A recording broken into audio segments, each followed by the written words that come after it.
All right, and on to the last step of a form here, where we're just collecting some contact information for the owner or the contact person of this classified. We want to make sure that we're getting the right person contacted. Maybe the person submitting the post who has the account is not the person that we want contacted. So that's why we're doing it this way. Now, after this last step, we get into styling. But before we do that, and we're done with this last step, we're going to go test our form and make sure that it's working correctly. So let's get right back into it. So we'll enable the visual builder yet again, and we'll go ahead and open the form settings. We'll scroll all the way down, add a new field, and the first one we're going to be adding is for the contact name. So simple contact name. It's going to be 4-1 contact name, and then we'll just click down and go contact underscore name. Great.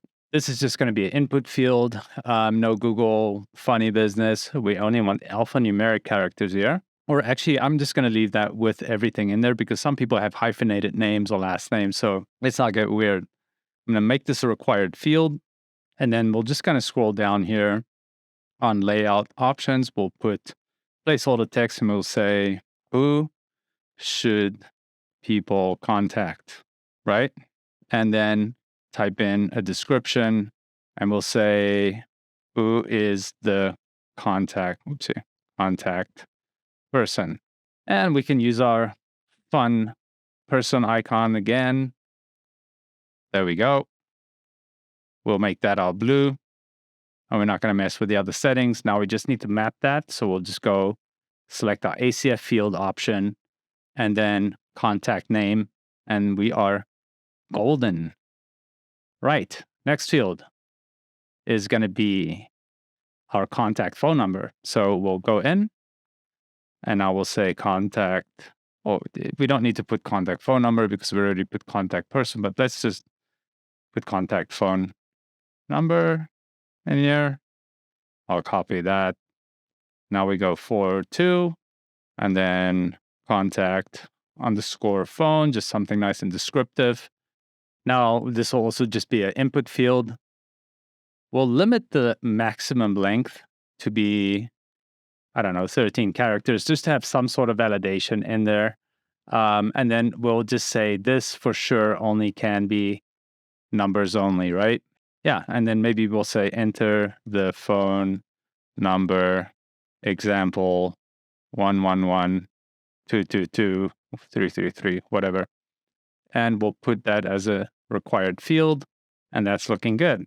Now, again, in the layout options, we'll come over here, we'll add some placeholder text, and we'll just show them an example of what it should look like. We'll add a description, add a contact phone number. There we are. We can certainly use a phone icon here, cell phone, why not? And we'll make that blue. No messing around with that, but what we'll do is select our ACF and select contact phone number. There we go.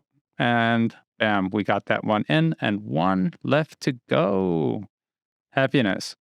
So this one is going to be contact email. What is this? 3, right? Contact email and contact underscore email. There we go. And we can select the email field. That means it'll do the email validation for you. And it is going to be a required field for me also. Layout options. We will put some placeholder text, your at email.com as an example, what they need to put. Add a description. Please add your email address. We're being very thorough in explaining what people need to be doing here. We'll add an icon. I'll type in email, see what we have, and I'll use that @ symbol. And we want to make sure that that's all blue color. Mapping options. You know the drill by now. You can select ACF. You'll go down and select your contact email field. All right, guys, so now with our form all set up, it's time to go test it and make sure that it's working correctly. So why don't we go ahead and save the form, and then we'll save the page. And now we can exit the visual builder.